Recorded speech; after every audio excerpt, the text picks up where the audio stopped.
Hello there, I'm Mrs. Travis. I'm going to be reading Chapter 7, and the title is A Day with the Beavers.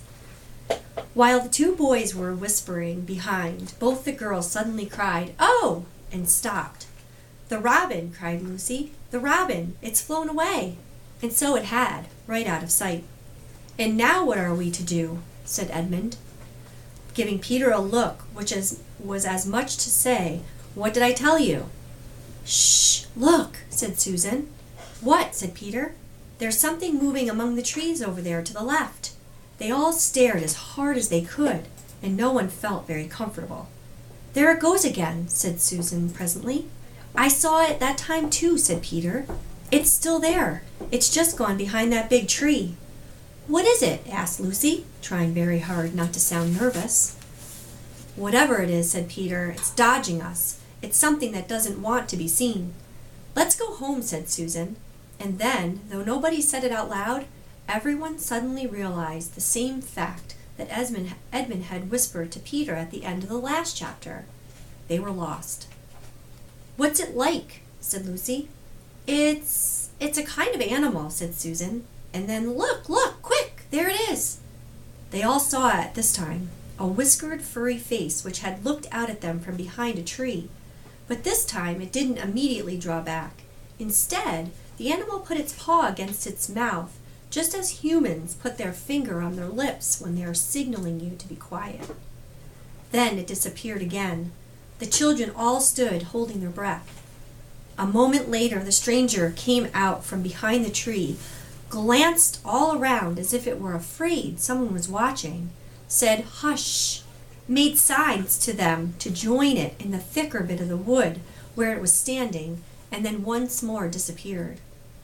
"I know what it is," said Peter. "It's a beaver. I saw the tail." "It wants us to go to it," said Susan, "and it is warning us not to make a noise." "I know," said Peter. "The question is, are we to go to it or not? What do you think, Lou?" "I think it's a nice beaver," said Lucy. "Yes, but how do we know?" said Edmund. "Shan't we have to risk it?" said Susan. "I mean, it's no good just standing here, and I feel I want some dinner." At this moment, the beaver again popped its head out from behind the tree and beckoned earnestly to them. "Come on," said Peter. "Let's give it a try. All keep close together. We ought to be a match for one beaver if it turns out to be an enemy." So the children all got close together and walked up to the tree and in behind it. And there, sure enough, they found the beaver. But it still drew back, saying to them in a hoarse, throaty whisper, "Further in, come further in, right in here. We're not safe out in the open." Only when it had led them into a dark spot where 4 trees grew so close together that their boughs met, and the brown earth and pine needles could be seen underfoot because no snow had been able to fall there, did it begin to talk to them. "Are you the sons of Adam and the daughters of Eve?" it said. "We're some of them," said Peter. "Shh, shh, shh," said Beaver. "Not so loud, please. We're not safe, even here." "Why, who are you afraid of?" said Peter. "There's no one here but ourselves." "There are trees," said the beaver. "They're always listening. Most of them are on our side. But there are trees that would betray us to her. You know who I mean." And it nodded its head several times. "If it comes to talking about sides," said Edmund, "how do we know you're a friend?" "Not meaning to be rude, Mr. Beaver," added Peter, "but you see, we're strangers." Quite right," said the beaver. "Here's my token." With these words, it held up to them a little white object. They all looked at it in surprise until suddenly Lucy said, "Oh, of course, it's my handkerchief, the one I gave to poor Mr. Tumnus." "That's right," said the beaver. "Poor fellow, he got wind of the arrest before it actually happened and handed this over to me. He said that if anything happened to him, I must meet you here and take you on to—" Here the beaver's voice sank into silence, and it gave 1 or 2 very mysterious nods. Then, signaling to the children to stand as close around it as they possibly could, so that their faces were actually tickled by its whiskers, it added in a low whisper, "They say Aslan is on the move, perhaps has already landed." And now a very curious thing happened. None of the children knew who Aslan was any more than you do. But the moment the beaver had spoken these words, everyone felt quite different. Perhaps it has sometimes happened to you in a dream that someone says something which you don't understand, but in the dream it feels as if it had some enormous meaning, either a terrifying one, which turns the whole dream into a nightmare, or else a lovely meaning too lovely to put into words, which makes the dream so beautiful that you remember it all your life and are always wishing you could get into that dream again. It was like that now. At the name of Aslan, each one of the children felt something jump in its inside. Edmund felt a sensation of mysterious horror. Peter felt suddenly brave and adventurous. Susan felt as if some delicious smell or some delightful strain of music had just floated by her. And Lucy got the feeling you have when you wake up in the morning and realize that it is the beginning of the holidays or the beginning of summer. "And what about Mr. Tumnus?" said Lucy. "Where is he?" "Shh," said the beaver. "Not here. I must bring you to where we can have a real talk and also dinner." No one except Edmund felt any difficulty about trusting the beaver now, and everyone, including Edmund, was very glad to hear the word dinner. They therefore all hurried along behind their new friend, who led them at a surprisingly quick pace and always in the thickest parts of the forest for over an hour. Everyone was feeling very tired and very hungry when suddenly the trees began to get thinner in front of them and the ground to fall steeply downhill.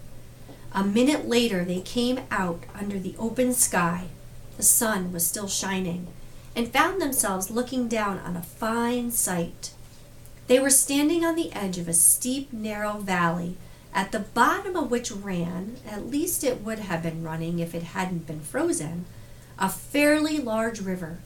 Just below them a dam had been built across this river, and when they saw it, everyone suddenly remembered that, of course, beavers are always making dams, and felt quite sure that Mr. Beaver had made this one.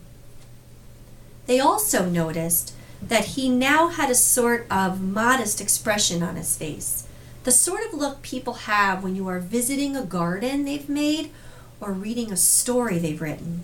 So it was only common politeness when Susan said, "What a lovely dam!" And Mr. Beaver didn't say hush this time, but merely a trifle, and it isn't really finished. Above the dam, there was what ought to have been a deep pool, but was now, of course, a level of floor and dark green ice. And below the dam, much lower down, was more ice, but instead of being smooth, this was all frozen into the foamy and wavy shapes in which the water had been rushing along at the very moment when the frost came. And where the water had been trickling over and spurting through the dam, there was now a glittering wall of icicles, as if the side of the dam had been covered all over with flowers and wreaths and festoons of the purest sugar. And out in the middle, and partly on top of the dam, was a funny little house shaped rather like an enormous beehive. And from a hole in the roof, smoke was going up, so that when you saw it, especially if you were hungry, you at once thought of cooking and became hungrier than you were before. That was what the other chiefly noticed, but Edmund noticed something else. A little lower down the river, there was another small river which came down another small valley to join it. And looking up that valley, Edmund could see two small hills, and he was almost sure they were the two hills which the White Witch had pointed out to him when he parted from her at the lamppost the other day. And then between them, he thought, must be her palace, only a mile off or less. And he thought about Turkish delight, and about being a king. And I wonder how Peter will like that, he asked himself. and horrible ideas came into his head. "Here we are," said Mr. Beaver, "and it looks as if Mrs. Beaver is expecting us. I'll lead the way, but be careful and don't slip." The top of the dam was wide enough to walk on, though not for humans, a very nice place to walk because it was covered with ice. And though the frozen pool was level with it on one side, there was a nasty drop to the lower river on the other. Along this route, Mr. Beaver led them in single file, right out to the middle where they could look a long way up the river and a long way down it. And when they had reached the middle, they were at the door of the house. "Here we are, Mrs. Beaver," said Mr. Beaver. "I've found them. Here are the sons and daughters of Adam and Eve." And they all went in. The first thing Lucy noticed as she went in was a burring sound. And the first thing she saw was a kind-looking old she-beaver sitting in the corner with a thread in her mouth, working busily at her sewing machine. And it was from it that the sound came. She stopped her work and got up as soon as the children came in. "So you've come at last," she said, holding out both of her wrinkled old paws. "At last, to think that I should ever live to see this day. The potatoes are on boiling and the kettle's singing, and I dare say, Mr. Beaver, you'll get us some fish." "That I will," said Mr. Beaver, and he went out of the house. Peter went with him, and across the ice of the deep pool to where he had a little hole in the ice, which he kept open every day with his hatchet. He took a pail with them. Mr. Beaver sat down quietly at the edge of the hole. He didn't seem to mind it being so chilly, looked hard into it, and then suddenly shot in his paw, and before you could say Jack Robinson, he whisked out a beautiful trout. Then he did it all over again until they had a fine catch of fish. Meanwhile, the girls were helping Mrs. Beaver to fill the kettle and lay the table and cut the bread and put the plates in the oven to heat and draw a huge jug of beer for Mr. Beaver from a barrel which stood in one corner of the house, and to put on the frying pan and get the dripping hot. Lucy thought the Beavers had a very snug little home, though it was not at all like Mr. Tumnus's cave. There were no books or pictures, and instead of beds there were bunks, like on board a ship, built into the wall. And there were hams and strings of onions hanging from the roof, and against the walls there were gum boots and oilskins and hatchets and pairs of shears and spades and trowels and things for carrying mortar in, and fishing rods and fishing nets and sacks. And the cloth on the table, though very clean, was very rough. Just as the frying pan was nicely hissing, Peter and Mr. Beaver came in with the fish, which Mr. Beaver had already opened with his knife and cleaned out in the open air. You can think how good the new caught fish smelled while they were frying, and how hungry the children longed for them to be done, and how very much hungrier still they had become before Mr. Beaver said, "Now we're nearly ready." Susan drained the potatoes and put them all back in the empty pot to dry on the side of the range, while Lucy was helping Mrs. Beaver to dish up the trout, so that in a very few minutes everyone was drawing up to their stools.